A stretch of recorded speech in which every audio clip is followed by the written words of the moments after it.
दोस्तों आज हम देखने वाले हैं अभी हाल ही में रिलीज हुई एक तमिल मूवी जिसका नाम है शो टाइम। दोस्तों कहानी की शुरुआत में हमें सूर्या और उसकी पत्नी शांति को दिखाया जाता है। उसके अपार्टमेंट के कुछ लोग छत पर बैठकर मस्ती वगैरह कर रहे थे। तभी उस एरिया में पेट्रोलिंग करने वाला कांस्टेबल छत पर कुछ आवाज़ सुनता है और छत के ऊपर जाने लगता है। कांस्टेबल उस समय अपनी बीवी से बात कर रहा था तो उसका पैर सीढ़ियों से फिसल जाता है जिससे उसे काफी दर्द होने लगता है और वो छत पर जाने का प्लान कैंसिल कर देता है। तभी उस इलाके का एसआई वहां आ जाता है और उसे डांटने लगता है कि छत पर इतना शोर क्यों हो रहा है, इस शोर से बाकी लोग डिस्टर्ब हो रहे होंगे।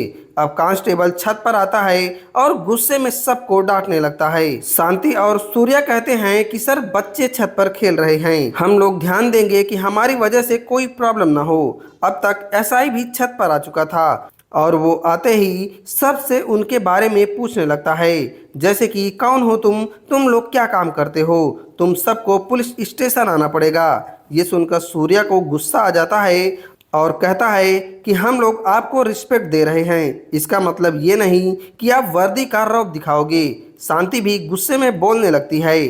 कांस्टेबल बोलता है कि सर पब्लिक अब पुलिस से डरना बंद कर दी है, इन लोगों को सबक सिखाना चाहिए। धीरे धीरे बवाल बढ़ने लगा था। सूर्या उस एसआई से कहता है कि अगर आप अपनी वर्दी की पावर दिखाओगे तो मैं भी लॉयर्स और पॉलिटिशियन को अच्छे से जानता हूं, अगर मैंने आपकी कंप्लेंट कर दी तो आपकी नौकरी भी जा सकती है। इतना सुनकर एसआई और कांस्टेबल यहां से चले जाते हैं।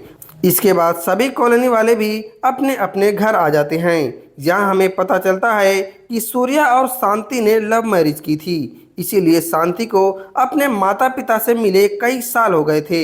थोड़ी देर में एक आदमी आकर बताता है कि कल शांति के माता पिता आने वाले हैं, लेकिन सूर्या को उसकी बातों पर यकीन नहीं होता। वो कहता है कि तुम ये बात शांति को मत बताना, पता नहीं वो लोग आएंगे या फिर नहीं, क्योंकि शांति अपने माँ बाप से मिलने के लिए बहुत ही ज़्यादा एक्साइटेड रहती है। कई बार उन्होंने आने का प्लान बनाया लेकिन वो आए नहीं। इसके बाद सूर्या अपने एक दोस्त शंकर के पास जाता है और उसे ये सारी बात बताता है। सूर्या और शंकर ने प्लान बनाया कि अगर शांति के माँ बाप घर आते हैं तो उनके लिए अच्छे से पकवान वगैरह बनवाएंगे और अगर नहीं आए तो वो सब कॉलोनी वालों को खिला देंगे, लेकिन ये बात शांति को पता नहीं होनी चाहिए। उसी समय उस कॉलोनी में हम एसआई को देखते हैं, जैसे लगता है कि इस कॉलोनी वालों ने उसकी इंसल्ट की है, इसीलिए वो सबसे बदला लेना चाहता है। इसके अगली सुबह शंकर हलवाई को बुलाकर बढ़िया खाना तैयार करवाने लगता है। उसके बाद एक पेपर बॉय सूर्या से पूछता है कि क्या इस कॉलोनी में किसी से झगड़ा हुआ था। ये सुनकर सूर्या थोड़ा चौंक जाता है और कहता है कि ऐसा नहीं है। तभी पेपर बॉय कहता है कि आज पुलिस वाले मेरे ऑफिस में फ़ोन करके इस कॉलोनी की डिटेल पूछ रहे थे। उसी समय सूर्या देखता है कि एक ऑटो वाला बुजुर्ग दंपत्ति से झगड़ा कर रहा था, तो सूर्या उसके पास जाकर उसे डांटने लगता है, लेकिन वो ऑटो वाला उल्टा सूर्या को ही धमकाने लगता है। कहता है मैं कोई मामूली ऑटो वाला नहीं हूँ, मैं तुम्हारी ऐसी की तैसी कर दूंगा। झगड़ा खत्म करने के लिए सूर्या उसे सॉरी बोल देता है और अपने घर आ जाता है। उस समय शांति नहा कर वापस आई थी। उसे लगा कि शांति को उसके माता पिता की बात पता चल गई है, लेकिन ऐसा नहीं था। उसी दिन गांव का एक दुकानदार बताता है कि पुलिस वाले इस कॉलोनी के बारे में पूछ रहे थे, ऐसा क्या हो गया। ये सुनकर सूर्य थोड़ा डरने लगता है और कहता है कि ऐसा कुछ भी नहीं हुआ। तब दुकानदार बताता है कि जिससे तुम लोग झगड़ा किए हो वो कोई एसआई नहीं बल्कि सीआई है और वो बहुत ही पागल आदमी है, तुम्हें उससे दूर रहना चाहिए। ठीक उसी समय सूर्य के पास शांति का फोन आता है और वो बहुत घबराई हुई थी, इसीलिए सूर्या तुरंत अपने घर आता है। घर पर आते ही वो शांति से पूछता है कि तुम इतनी घबराई क्यों हो, हमारी बेटी कहाँ है। तब शांति बताती है कि बेटी ठीक है, लेकिन उसी वक्त सूर्या को घर में एक आदमी की लाश दिखाई देती है।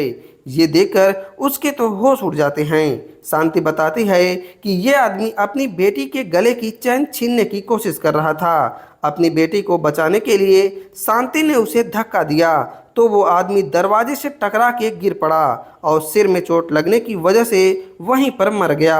अब ये सब सुनकर सूर्या अपनी बीबी से कहता है कि ये सब तुमने नहीं किया, बल्कि ये सब मैंने किया है, और ये इल्ज़ाम अपने सर पर लेने लगता है और कहता है कि तुम बेटी का ख्याल रखना। लेकिन इस बात के लिए शांति मना कर देती है। तभी उसके घर पर वही दुकान वाला आदमी आता है। ये लोग जल्दी से उस लाश को दूसरे कमरे में छिपा देते हैं। वो दुकान वाला आदमी बताता है कि अपने गांव में वर्धा नाम का एक वकील है जो बहुत पावरफुल है और वो तुम्हारे पुलिस वाले मैटर को ख़त्म कर सकता है। ये सुनकर सूर्या सीधे वर्धा के पास जाता है। वर्धा उससे पूछता है कि तुम्हारा क्या केस है। तब सूर्या बोलता है कि मेरा एक दोस्त मेरे घर पर है, उसे किसी केस में आपकी मदद चाहिए। पहले तो वर्धा मना करता है कि मैं किसी के घर नहीं जाता, लेकिन सूर्या उसे किसी तरह मना कर अपने घर ले आता है। वर्धा पूछता है कि तुम्हारा दोस्त कहाँ है, जल्दी से अपना केस बताओ, मुझे और भी कहीं जाना है। ये सुनकर सूर्या उसे दूसरे कमरे में ले जाता है। उस कमरे में पड़ी लाश को देखकर पहले वर्धा को लगता है कि ये सो रहा है, लेकिन जब उसे पता चलता है कि ये आदमी मर चुका है तो उसकी हालत खराब हो जाती है। वो भागने लगता है, लेकिन सूर्या और शांति उसे किसी तरह अपनी मदद करने के लिए मनाते हैं। अब ये लोग प्लान बनाते हैं कि लाश को बाहर फेंककर पुलिस स्टेशन जाएंगे और बता देंगे कि ये आदमी घर में चोरी करने आया था और हल्का सा धक्का लगने की वजह से गिर गया और उसकी वहीं पर मौत हो गई। लेकिन इनके घर के बाहर हमेशा कोई ना कोई आता जाता था, इसीलिए इन्हें मौका ही नहीं मिल पाता लाश को बाहर फेंकने का। अब ये लोग मौका ढूंढ ही रहे थे, तभी सूर्या के घर पर वही एसआई कुछ पुलिस वालों के साथ आ जाता है, क्योंकि उसी ऑटो ड्राइवर ने सूर्या के खिलाफ कंप्लेंट दी थी। एसआई को तो इसी मौके का इंतजार था। वो सूर्या से कहता है कि कल तुम तो बहुत अकड़ रहे थे, आज तुम्हारी सारी अकड़ बाहर निकाल दूंगा। अब यहाँ पर एसआई को देखकर इन लोगों की हालत खराब हो चुकी थी। शांति फटाफट उस लाश को दूसरे कमरे में छिपा देती है। अब धीरे धीरे पुलिस वाले घर के अंदर आ चुके थे। अब धीरे धीरे पुलिस वाले घर के अंदर आ जाते हैं, ये कहते हुए कि चाय वाय की व्यवस्था करो, मेहमान नवाजी में कोई कमी नहीं होनी चाहिए। सूर्या उसे सॉरी बोलता है, लेकिन एसआई शांति को बुलाने लगता है और कहता है कि मैडम बाहर आओ, कल तो आप बहुत स्मार्ट बन रही थी, आज क्या हो गया, तुम बाहर आती हो या फिर मैं अंदर आऊं। ये सुनकर शांति डर जाती है और बाहर आकर उससे कल के लिए माफ़ी मांगने लगती है, लेकिन वो एसआई शांति के साथ बदतमीजी करने लगता है, जिससे सूर्या गुस्से में आकर एक रॉड से एसआई के सिर पर मार देता है और वहीं पर उसकी मौत हो जाती है। लेकिन तभी हमें पता चलता है कि ये सूर्या का सपना था, मतलब सूर्या गुस्से में एसआई को मारने के लिए सोच रहा था। इसके बाद एसआई कहता है कि कल जितने भी लोग छत पर थे सबको बुलाओ। मजबूरी में सूर्या सबको बुलाता है।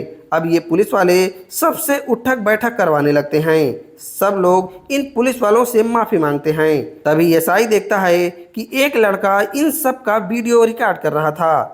ये देखकर उसकी फट जाती है। वह उस लड़के से उसका फ़ोन छीनने की कोशिश करता है। लड़का बोलता है कि मैं ये वीडियो वायरल कर दूंगा। ये सुनकर तो एसआई की हालत खराब हो जाती है और वो दौड़कर उस लड़के के पीछे भागता है और भागते भागते उसी रूम में चला जाता है जहां शांति ने उस लाश को छिपाया था। उस रूम में अंधेरा होने की वजह से एसआई उस लाश के ऊपर गिर जाता है। वहां पड़ी लाश को देखकर एसआई की पतलून गीली हो चुकी थी, लेकिन तभी वो आदमी उठ जाता है और यहाँ से भाग निकलता है। दरअसल उस आदमी के सिर में चोट लगने की वजह से वो बेहोश हो गया था। उसे जिंदा देखकर सूर्या और उसकी पत्नी बहुत ज़्यादा खुश होते हैं। तभी वर्धा की नज़र उस कंप्लेंट पर पड़ती है जो एसआई लेकर आया था सूर्या के खिलाफ। वो ऑफिशियल रिपोर्ट नहीं थी। एसआई को लगा था कि इन लोगों को क्या ही पता चलेगा, लेकिन वर्धा वकील था, इसीलिए पकड़ लिया। अब इनके पास फर्जी कंप्लेंट और वीडियो रिकॉर्डिंग दोनों थी। साथ ही सूर्या, शांति और वर्धा जिस लाश की वजह से चुप थे वो प्रॉब्लम भी दूर हो चुकी थी। इसीलिए अब ये उन पुलिस वालों को उल्टा पकड़ लेते हैं और उन सब से कान पकड़ के उठक बैठक करवाना शुरू कर देते हैं। पुलिस वाले इन सब को परेशान करने के लिए माफ़ी मांगने लगते हैं और चुपचाप वहां से निकल जाते हैं।